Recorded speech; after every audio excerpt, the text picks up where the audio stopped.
Hey, Titans fans. This week I've been breaking down some of my favorite new coaching staff hires, and I'm ending this series with new quarterbacks coach, Bo Hardegree.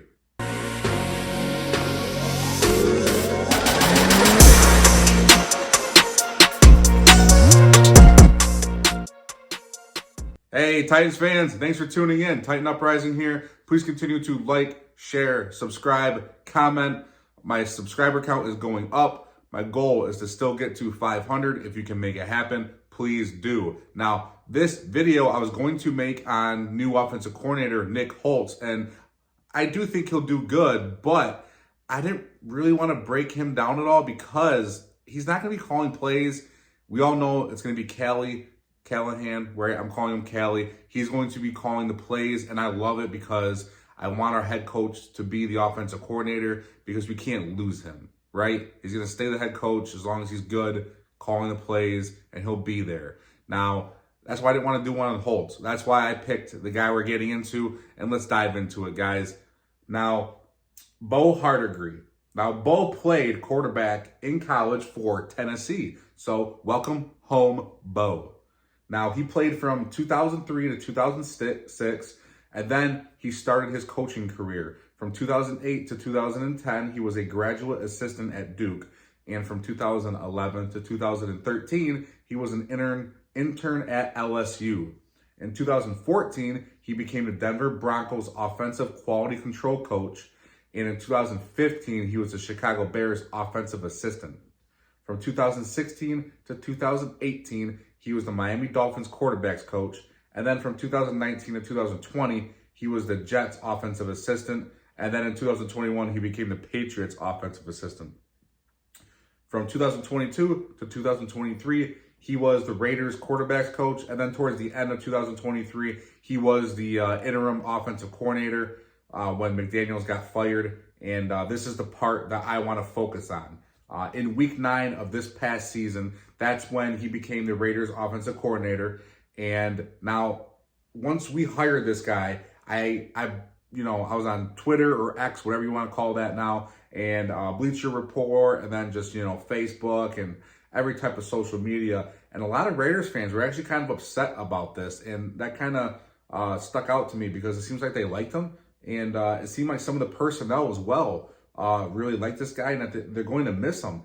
And that's definitely a good thing for the Titans. But, there are some things to take away from his offensive coordinator stint that truly stick out to me, and I'll get into those right now. Not only did people miss him, right, but he won 5 games with a 4th-round rookie quarterback, Aiden O'Connell. The team averaged 23 points per game, which was the top half of the league. They also committed 0 turnovers in 6 of the 9 games with him as the offensive coordinator, and they dropped a 60-burger on the Chargers. Now, that's awesome. Can you imagine a Tennessee team putting up 60 points? It's been a long time, guys. I don't know when the last time we even came close to 60 points. It's been a while. I want to say maybe the 2018, I think against the Lions on Thanksgiving. I want to say that might have been the last time I think we even came close. That was a blowout game. But man, that's going on almost, 16, 17 years ago. That's crazy. Now, the thing that I really wanted to focus on there was committed 0 turnovers.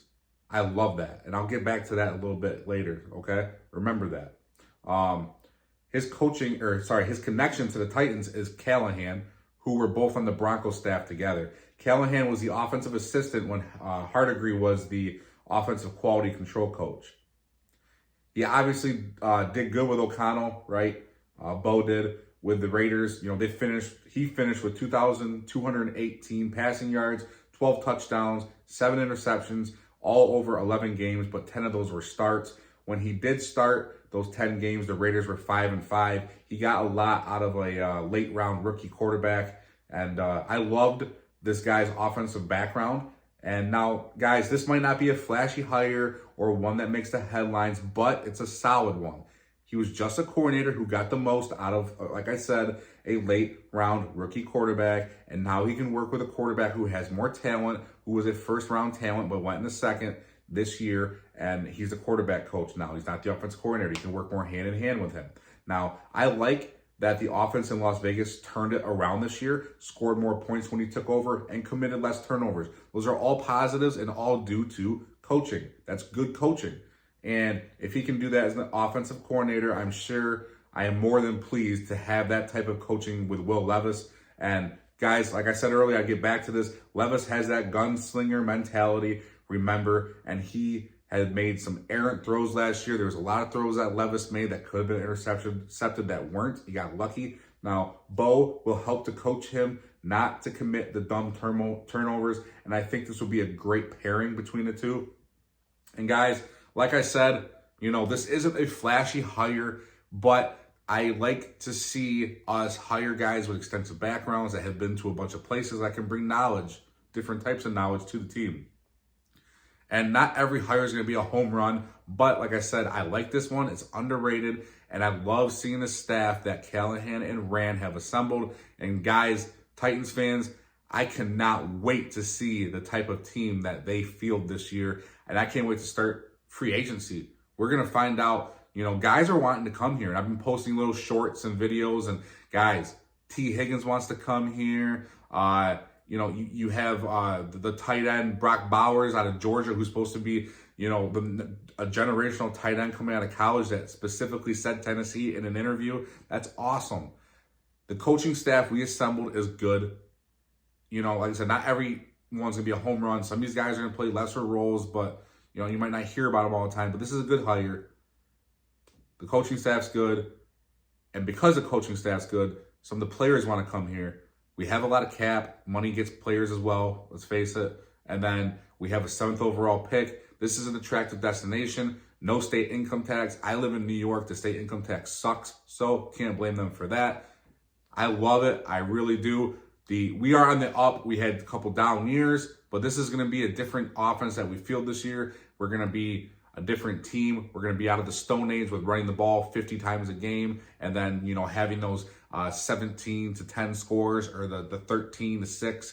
Guys, we're actually going to be an offense. We're going to get the most out of Will Levis, and a guy like Bo will help us do that. Stay with me all off season. We'll be doing this all off season. I can't wait. This is some of my favorite content to put out because, it's all speculation, right? With the free agency and the drafts. And I love getting into some of the mock drafts. That's fun for me. I think it's fun for you guys. They've made it really fun for fans to do the mock drafts, and it's really cool. But free agency starts first, and I can't wait to see what type of talent we can bring in with all that cap space. But guys, this is Friday where I'm recording this video. I hope you guys have a good weekend. I'll probably do another video in the beginning of next week, maybe a couple shorts in between. Enjoy the Super Bowl. And as always, guys, tighten up.